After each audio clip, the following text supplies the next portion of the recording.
presented by Jose Cuervo. I am backstage at Madison Square Garden in New York City getting ready for UFC 268, and I am so pumped for these fights tonight. We've got 2 titles on the line.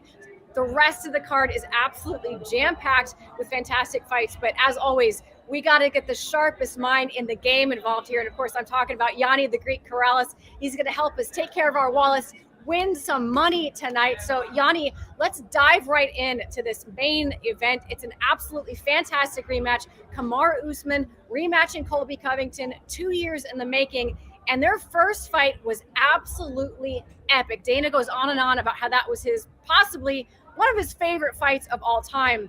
I'm dying to know if we're going to see the same type of fight, a different type of fight. But more than anything, I'm dying to know your thoughts and where you're putting your money on this one. I love that first fight too. This is one of my better bets. And I think a lot of the viewers are going to be surprised at how strongly I love the Kamaru Usman side. And here's why. Let's put the trends aside. We already know about the rematch. The winner of the first tends to win the second. There's a lot of trends I could depend on. But more importantly is this. When I dug into the box score of that first fight, it wasn't as close as everyone says it was. And I always say, our eyes are like eyewitness testimony is the least reliable. What Kamaru was able to do is systematically shut down Colby Covington's game. He turned him into a striker where he threw 300 significant strikes and only landed 100 of them. A very low connect percentage. And on the flip side, nothing in the clinch, no takedown attempts. And when you look at what he's done up until that point, he did exactly that. He implemented his game plan on others. So for Kamaru to do that to him, finish him, and then for the odds makers not to adjust significantly just because we thought it was a lot closer than at least I think the box score says, I think that's a ton of value. And Kamaru, since then, 3 fights compared to only 1, and how good Kamaru's looked, to me, it's an easy bet to make. I love Usman in this spot. Yeah, and to your point, Yanni, he's been knocking people out. I mean, for the longest time, Kamaru Usman had this tag of like, oh, he's a great fighter, but he's kind of a boring fighter. Not anymore, right? Now he's switched camps. He's working with the great Trevor Whitman, and we have seen levels up of improvement. He's been busy, he's been winning fights, and he's been knocking guys out. So I'm fascinated to see how this one plays out. I mean, it can't change for Colby as well. We might see some new stuff from him, but I love those insights there. And the Coleman event, another rematch, but this one much, much closer in history. I think we're just about 6.5 months removed from that last one. And these are always interesting to me. The odds on this were super interesting to me because you have Rose Namajunas knocking out Zhang Weili in the first round just 6 months ago, and yet she is an underdog in this fight. Explain that to me. And the truth is, not a big enough underdog based on the fight last time. And here's what I mean. As a sports bettor, sharp bettors are going to look to the Zhang Weili side, and that's an automatic bet. Because just 6 months ago, she was a minus 200 favorite when that octagon door closed. We all agreed she should win that fight 2 out of 3 times. The fact that Rose landed a shot that knocked her out, and let's not forget, Rose threw 7 strikes, landed 2 of them. One of them happened to finish Zhang Weili. That's as random as an outcome can possibly get. So then to take a minus 200 favorite and take them down to a pick 'em because of a random outcome, as a bettor, I have to like that side. Even if the handicap supports the Rose side, the price doesn't support it. Because again, me, you, all of us concluded that Zhang Weili should be a minus 200 favorite in this exact fight just 6 months ago. And I always say we can't put too much stock in results because there's a lot of randomness. They could have that exact fight 2 hours later with a different result, the next day with a different result. So we can't draw conclusions off of that, especially when it's less than a round. And like I said, 2 shots landed and 1 was the killer. And that's why it's so important to get information, not just from MMA sources, but from people like you, because as you're saying that, when you say, it's just so random, I'm hearing Trevor Whitman in my head going, that was not random, right? But to your point, the statistics are what bears out over time. So I love that you bring that perspective when we have these chats here. And I can't wait for that fight. That's going to be an absolutely fantastic one. So you're putting money on that one? 100%. And the truth is, all sports bettors win, like sharp winning sports bettors will say the same thing. Win or lose, I'm confident I got the best of it. Rose could go out there and win this by decision or finish her in 3 or 4 rounds, but I have that last fight 6 months ago to fall back on as confidence that I placed a good bet. So yeah, I fired. I did, Laura. Yep. And let's talk real quick about what I would call the people's main event. I mean, let's be honest, this fight, in terms of like when you ask someone, hey, what fight are you just dying to see on UFC 268? It's Michael Chandler versus Justin Gaethje. And that's the fight that everyone, I feel like, is going to be glued to their television, because we all want to know what happens when two explosive forces collide, right? We want to know. And from a betting perspective, we've talked about this before. I'm as green as it gets when it comes to placing bets, but I would imagine it makes it feel very like, I wouldn't want to put money here just because the outcome seems very hard to predict.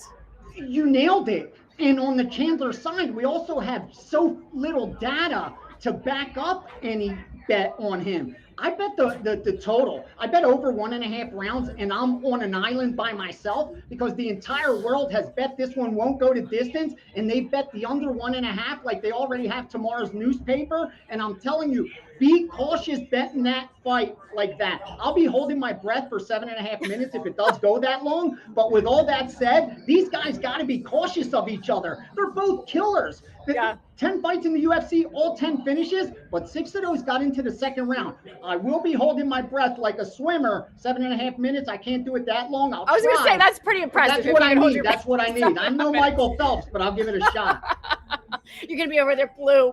Anyway, I'll come make sure to check on you, make sure that you survive that one. You survive one. But how about a high risk, high reward bet? You know, something where we can put potentially a little bit of money down and maybe win a lot.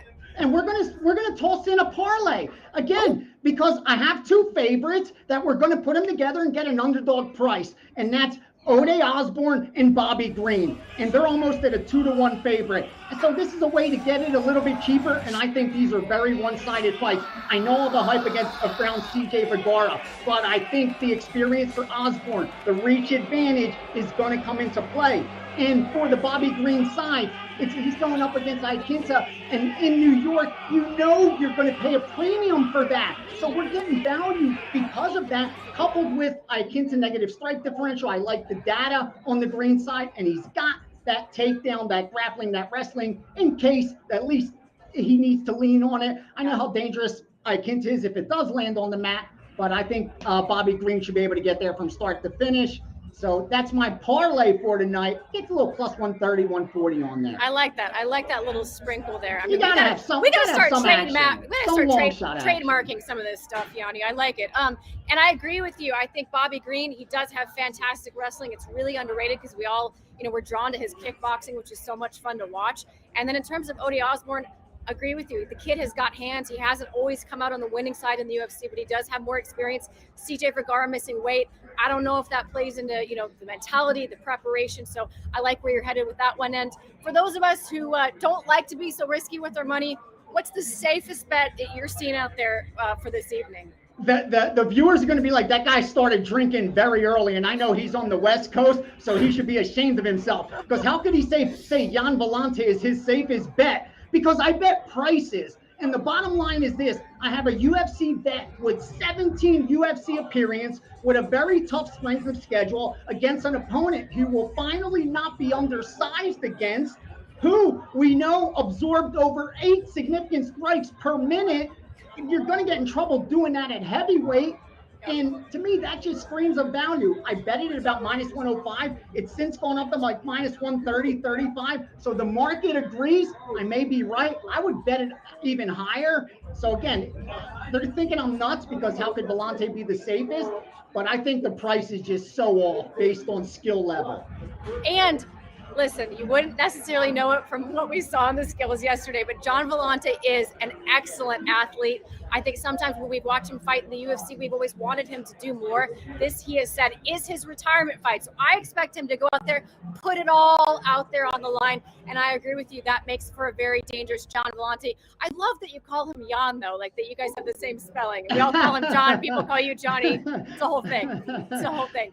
Yanni, This tonight's going to be absolutely insane. Like I said, wait. I'll check on you into that. Thank you. Into that Thanks for Chandler having me. Gaethje fight. Make sure you're okay. But thank you so much for coming on, for keeping our money safe. We appreciate it very much. And guys, keep it locked in right here. I'm going to take you on a little tour of Madison Square Garden.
What's up, everybody? Laura Sanko here, and welcome to Quick Hits presented by Jose Cuervo. I am backstage at Madison Square Garden. Tonight is the night UFC 268 goes down.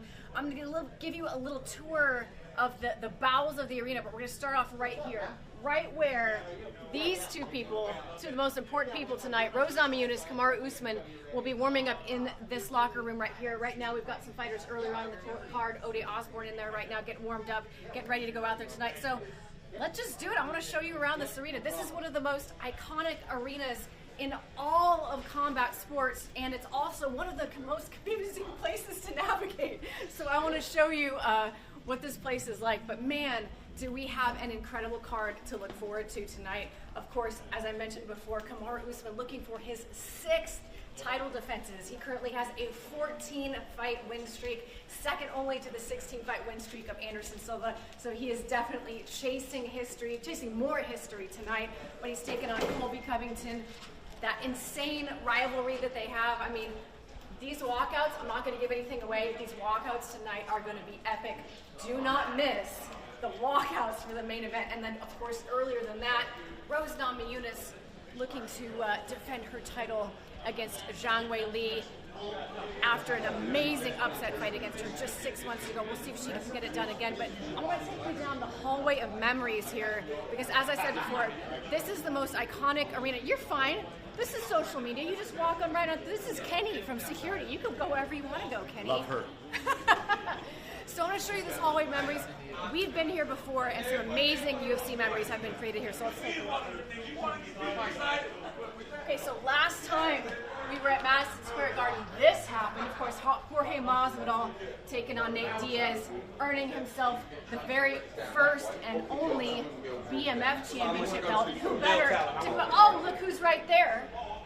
Daniel Cormier. Oh yeah, and right there. Come here. I was getting there. Take a walk with me to show you my beautiful Take over family. my show. Take over my show. Come on, Laura. Take over my Let's go show. show my Oh beautiful. My team. Come, let's go show them. Hey, this is a cool picture, right? This is a cool picture, Laura.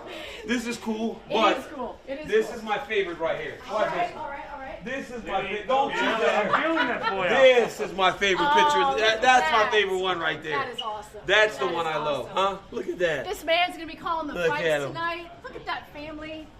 Thank you, DC.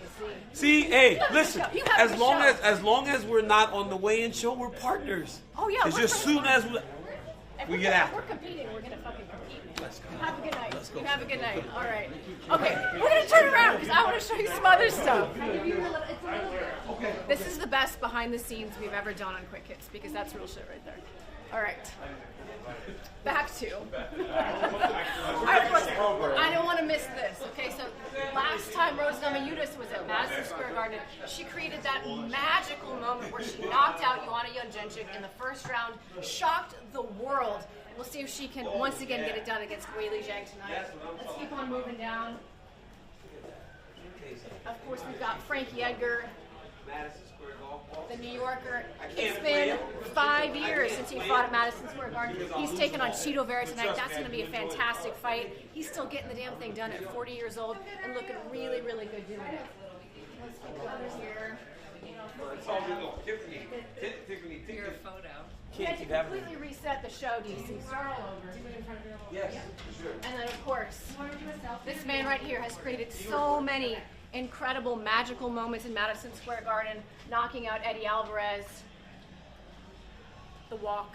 I can't do it. That looked ridiculous. I shouldn't have done that. But all right, let's keep on going. It would be like the intro to our Instagram story. So later tonight, this is the corner where the champions will be walking. So Rose Namajunas, Kamaru Usman will be entering the arena from right here.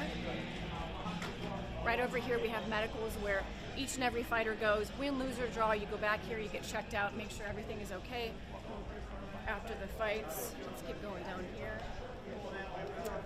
Yeah, the incredible, iconic photographer, Mark Rhodes right here. Those amazing photos of everybody holding the flag, that's him. We've got the ESPN set where Megan O'Leary will be doing some fantastic post-fight interviews as well. And then, the one and only Quick Hit set. This is where I'll be living all night long. Some fantastic interviews coming your way later. I hear Halle Berry might be stopping by, so you're not going to want to miss that one. So yeah, fantastic interviews coming up. It's going to be a really fun night. Keep it locked in right here. More Quick Hits presented by Jose Cuervo coming your way.